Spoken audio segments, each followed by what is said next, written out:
তাদেরকে ফিচার দিকে মেরে মেরে তাদেরকে গুড়িয়ে দিয়ে এরকম করে নিয়ে গেছে। এটা কি সরকারের নির্দেশ ছাড়া হয়? এটা হতে পারে? উনি ওখানে প্রতিশ্রুতি দিচ্ছেন আর এখানে লাঠিচার্জ করার নির্দেশ দিচ্ছেন। Damro's clearance sale is here with up to 50% off on selected products. Don't miss out. Visit your nearest Damro showroom now. Damro, internationally trusted furniture. নিকৃষ্টভাবে ওই লাঠি দিয়ে মেরেছে, লাঠি ভেঙে ফেলেছে। চাকরিহারা শিক্ষকদের এই চরম দুর্দশা, হতাশা ও বিপন্ন পরিস্থিতির মধ্যেই তাদের পাশে দাঁড়ালেন আরজি করে নিহত চিকিৎসকের বাবা মা। একের পর এক ঘটনায় তথ্য প্রমাণ লোপাটের অভিযোগকে হাতিয়ার করে রাজ্য সরকারকে তীব্র আক্রমণ করলেন তারা।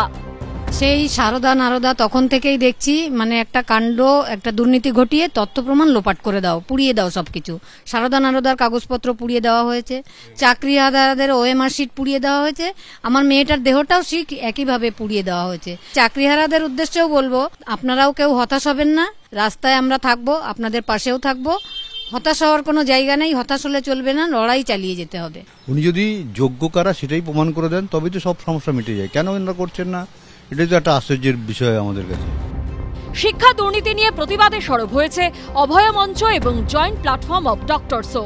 এদিন দুপুরে করুণাবই থেকে সিজিও কমপ্লেক্স অভিযান করে দুই সংগঠনের সদস্যরা।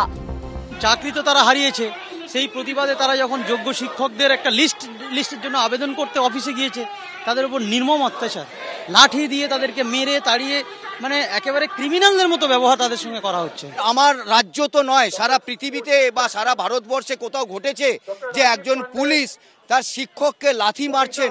তারা কি করছিল? লাঠি সোটা নিয়ে আক্রমণ করছিল। তারা গেছিল তো আন্দোলন করতে, তাদের চাকরির জন্য গেছিল, তারা তাদের পেটের ভাতের জন্য গেছিল। তার বিনিময়ে জুটেছে কি? যে পুলিশের লাথি। একের পর এক ঘটনা আর কান্না, হতাশা, ক্ষোভ। এর কি কোনো শেষ আছে? রুমা পাল, সমীরণ পাল ও সুকান্ত মুখোপাধ্যায়ের রিপোর্ট, এবিপি আনন্দ।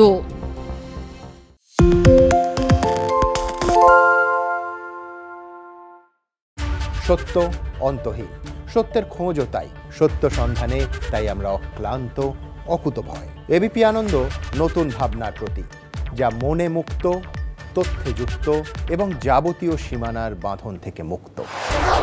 সীমা না শব্দটির মধ্যে লুকিয়ে আছে মানা শব্দটি, যেন চোখ রাঙানি এক অদৃশ্য ব্যানাজার, যা আটকে রাখে আমাদের এক ছোট্ট গণ্ডির মধ্যে। একমাত্র সঠিক খবরই গড়ে তুলবে এক মুক্ত সমাজ। সেই জগৎ গড়ার লক্ষ্যে কোনো সীমানার ঠুকুটি আমরা মানব না।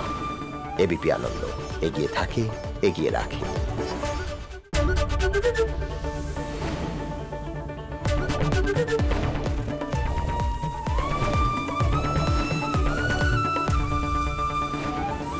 এবিপি আনন্দ এগিয়ে থাকে, এগিয়ে রাখে।